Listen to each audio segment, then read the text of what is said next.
రండి బాబు రండి, వేడి వేడి బిర్యానీ, 100 రూపాయలకు సింగిల్ ప్లేట్, 150కి డబుల్ ప్లేట్ బిర్యానీ. రండి బాబు రండి, గరం గరం బిర్యానీ, కమ్మని బిర్యానీ, నీ కడుపు నింపే బిర్యానీ అంటూ రోడ్డు పక్కన మైక్ పట్టుకుని చెల్లి హరిత అరుస్తుంటే అక్క చంద్రిక వచ్చిన వాళ్ల దగ్గర డబ్బులు తీసుకుని బిర్యానీ పెడుతూ ఉంటుంది. సమయం గడుస్తున్న కొద్దీ అక్క చెల్లెల బిర్యానీ తినడానికి చాలా మంది వస్తూ ఉంటారు. రోజులు గడుస్తున్న కొద్దీ వాళ్ల బిర్యానీకి డిమాండ్ పెరిగింది. దాంతో చంద్రికలోని పిసినారితనం బయటపడింది. బిర్యానీ పెట్టే ప్లేటులను మార్చేసింది. పెద్ద పెద్ద ప్లేట్స్ కాకుండా చిన్న చిన్న ప్లేట్స్ పెట్టింది. అది చూసి హరిత షాక్ అయింది. అక్క, ఇలా చేస్తే మనల్ని ఖచ్చితంగా తిడతారు. మనం ఎక్కువ మాట్లాడితే కొడతారు కూడా. మన బిర్యానీ బిజినెస్ దెబ్బతింటుంది. ఇలా వద్దక్కా. చెల్లి, నువ్వేమీ టెన్షన్ పడకు. ఈ రోజు డబ్బులు తీసుకుని నువ్వు బిర్యానీ పెట్టు. నేను మైక్ తీసుకుని ప్లేట్స్ మార్చడానికి సరిపడా కారణం చెప్తూ అందరూ సహకరించాలని కోరుకుంటాను. ఖర్చులేని మాటలు కాబట్టి ఎన్నైనా చెప్తావక్కా. నాకు మాత్రం చాలా భయంగా ఉంది. నేనున్నాను కదా చెల్లి, నా భయం నువ్వున్నావనే అక్కా అని హరిత చెప్పగానే చంద్రిక కోపంగా చూసి మైక్ తీసుకుంది. ఈ రోజు మా దగ్గర బిర్యానీ తినాలనుకుంటున్న వాళ్ళందరికీ ఒక విన్నపం చేసుకుంటున్నాం. దయచేసి ఈ రోజు ప్లేట్స్ సరిగ్గా అందుబాటులో లేకపోవడం వల్ల చిన్న చిన్న ప్లేట్స్ తీసుకొచ్చాం. సర్దుకొని తగిన విధంగా మాకు సహకరించాలని కోరుకుంటున్నాం అంటూ చంద్రిక చెప్తూ ఉంటుంది. హరితకి భయంగానే ఉంది. ఈ రోజు మరింత రుచిగా మీకిష్టమైన బిర్యానీని తీసుకొచ్చాం, కడుపు నిండుగా తినండి అని చంద్రిక చెప్తుంటే బిర్యానీ తినడానికి వచ్చిన వాళ్ల దగ్గర డబ్బులు తీసుకుని హరిత భయం భయంగా బిర్యానీ పెడుతూ ఉంటుంది. ఆ రోజు అక్కా చెల్లి అదృష్టం బాగుందని చెప్పుకోవాలి. ఎవరు ఎలాంటి గొడవ చేయకుండా తగిన డబ్బులు ఇచ్చేసి పెట్టిన బిర్యానీ తినేసి వెళ్లారు. బిర్యానీ మొత్తం అయిపోయాక హరిత ఊపిరి పీల్చుకుంది. ఇద్దరూ ఇంటికొచ్చారు.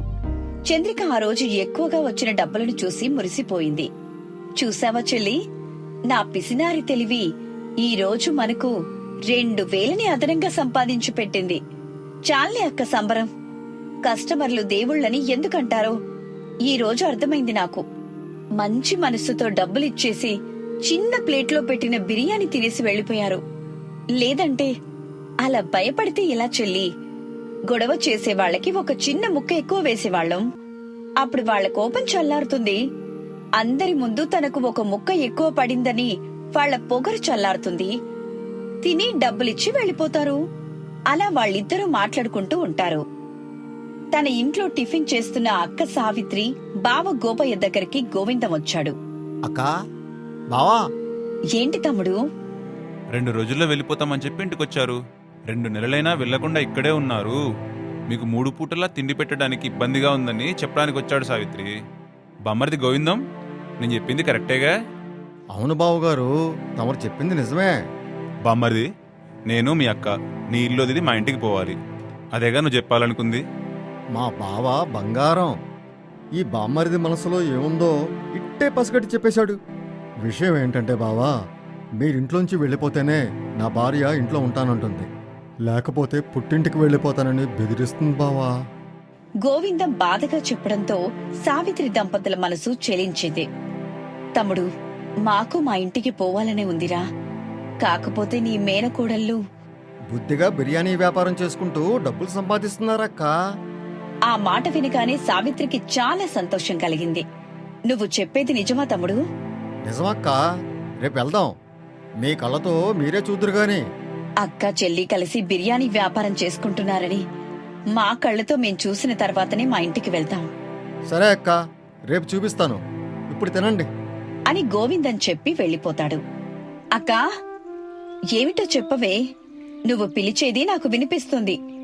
ఇప్పటికీ అక్క అక్క అక్క అని 3 సార్లు పిలిచావు. విషయం చెప్పు.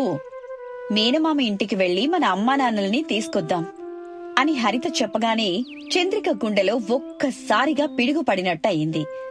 అయోమయంగా తనలో తను, వామ్మో, ఇప్పుడు మేనమామయ్య ఇంట్లో ఉన్న అమ్మా నాన్నలను తీసుకొస్తే రోజుకి కిలో బియ్యం, అర్ధపావు నూనె, ఇంకా కిరాణా సరుకులన్నీ చకచకా అయిపోతాయి.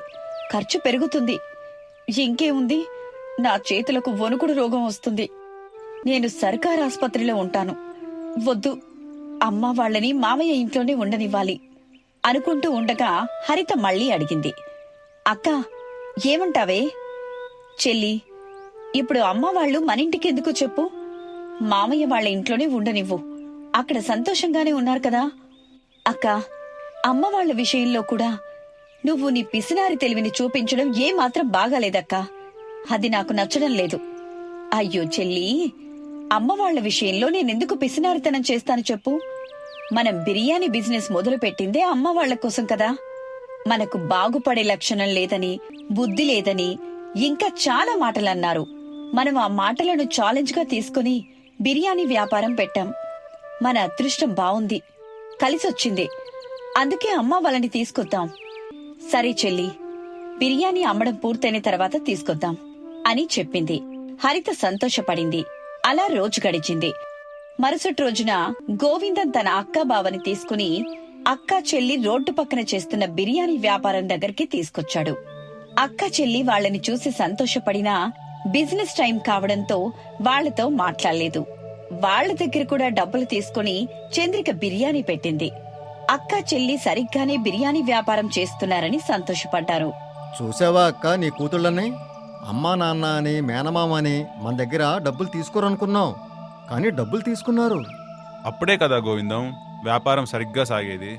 బంధుత్వం ఇంటి దగ్గరే గాని వ్యాపారం దగ్గర కాదు. నేను అదే చెబుతున్నాను బావా. నా మేనకోడళ్ళు వ్యాపారాన్ని వ్యాపారంలాగా చేస్తున్నారు. అలా ఆ ముగ్గురు అక్కా చెల్లి చేస్తున్న బిర్యానీ వ్యాపారం గురించి మాట్లాడుకుంటూ ఉంటారు. చంద్రిక, హరిత తమ వ్యాపారాన్ని చేసుకుంటూ ఉంటారు. అలా సమయం గడుస్తూ ఉంటుంది. ఆ రోజు రాత్రి ఇంటికొచ్చారు. చంద్రిక, హరితలతో కబుర్లు చెప్పుకుంటూ ఉల్లాసంగా ఉంటారు. అలా రోజులు గడుస్తుంటాయి. రోడ్డు పక్కన ఫుడ్ బిజినెస్ బాగుందని ఆలోచన చేసిన ప్రతి ఒక్కరూ అక్కా చెల్లి పెట్టిన రోడ్డుకు చుట్టుపక్కల రకరకాల ఫుడ్ వ్యాపారాలు పెట్టుకున్నారు. దాంతో చంద్రిక, హరితల బిర్యానీకి గిరాకీ తగ్గింది. వండిన బిర్యానీ మిగిలిపోయే పరిస్థితి వచ్చేసింది. వచ్చే డబ్బులు తగ్గాయి. దాంతో అక్కా చెల్లి ముఖంలో ఆనందం లేకుండా పోయింది. ఏం చేయాలో వాళ్ళకి అర్థం కాలేదు. అక్కా, మనం ఈ బిర్యానీ వ్యాపారం క్లోజ్ చేద్దాం. తెలిసిన బిర్యానీ మూసేసి ఏం చేద్దాం చెల్లి? ఇప్పుడు మొత్తం పరోటా హంగామా నడుస్తుందని వాళ్ళు వీళ్ళు చెప్తుంటే విన్నాం కదా. మనం కూడా పరోటా వ్యాపారం చేద్దాం. పరోటా వ్యాపారమా? అవునక్కా, ఏ వ్యాపారం ట్రెండింగ్ లో ఉంటే మనం కూడా అదే వ్యాపారం చేయాలి. అప్పుడే కదా కొత్త రకం ఫుడ్ కోరుకునే వాళ్ళందరూ మన దగ్గరకు వస్తారు. మనకి కూడా వ్యాపారం బాగా నడుస్తుంది, డబ్బులు బాగా వస్తాయి. నీ ఆలోచన బాగానే ఉంది చెల్లి. కాకపోతే ఇంతకాలం మనల్ని పోషించిన బిర్యానీని పక్కన పెట్టడం నాకెందుకో ఇష్టం లేదు. అక్కా, నిన్నర్థం చేసుకోవడం నా వల్ల కాదు. పైకి మాత్రం పిసినారితనానికి కేర్ ఆఫ్ అడ్రస్ గా ఉంటావు, లోపల మాత్రం ఎక్కడ లేని సెంటిమెంట్ పెట్టుకుంటావు. అప్పుడొక పని చేద్దామక్కా. ఏమిటా పని? పరోటా బిర్యానీ రెండు కలిపి కొత్తగా పరోటా బిర్యానీ చేద్దాం అని హరిత చెప్పిన ఆలోచన చంద్రికకి కూడా నచ్చింది. వావ్ చెల్లి, సూపర్ ఐడియా. పరోటా బిర్యానీ కలిపి పరోటా బిర్యానీ చేద్దాం. కొత్తగా బాగుంటుంది. చూసే వాళ్ళకి, తినే వాళ్ళకి, వినే వాళ్ళకి సరికొత్తగా ఉంటుంది. ఇక ఆలస్యం ఎందుకు? పరోటా బిర్యానీ వ్యాపారం మొదలు పెడదాం. కాని ఒక షరతక్కా. అదేమిటో నాకు తెలుసు చెల్లి. నా పిసినారితనాన్ని ఈ పరోటా బిర్యానీ వ్యాపారంలో వాడకూడదు, అంతే కదా? నువ్వు డబుల్ సూపర్ అక్కా. అలా అక్కా చెల్లి మాట్లాడుకుని ఆ రోజు మిగిలిన బిర్యానీని రోడ్డు పక్కన ఉండే పేదవాళ్లకి ఉచితంగా పంచిపెట్టారు. ఆ పేదవాళ్లు అక్కా చెల్లిని చల్లగా చూడమని ఆశీర్వదించారు. మరుసటి రోజు నుంచి అక్కా చెల్లి బిర్యానీ వ్యాపారం చేసిన చోటే పరోటా బిర్యానీ చేసి అమ్మడం మొదలు పెడతారు. కొంచెం ధరని కూడా పెంచారు. చంద్రిక మైక్ తీసుకుని, భోజన ప్రియులకు శుభవార్త, బిర్యానీ అభిమానులకు తాజా వార్త. ఇంతకాలం మేము మీకిష్టమైన బిర్యానీ వ్యాపారం చేశాం. ఈ మధ్యకాలంలో చాలా మంది పరోటా బిజినెస్ బాగుంది, అది చెయ్యాలి కదా అని సలహాలిచ్చారు. వాటిని గౌరవిస్తూ పాత వ్యాపారం పట్ల కృతజ్ఞతగా ఉంటూ రెండింటినీ కలిపి ఈ రోజు నుంచి సరికొత్తగా పరోటా బిర్యానీ చేసి అమ్ముతున్నాం. మీ అభిమానం ఉంటుందని కోరుకుంటున్నాం అని పరోటా బిర్యానీ చేయటం మొదలుపెట్టారు. అక్క చెల్లి అదృష్టం బాగుండడంతో పరోటా బిర్యానీలో కూడా రాణిస్తుంటారు. తమ తల్లిదండ్రులను ప్రేమగా చూసుకుంటూ జీవిస్తుంటారు.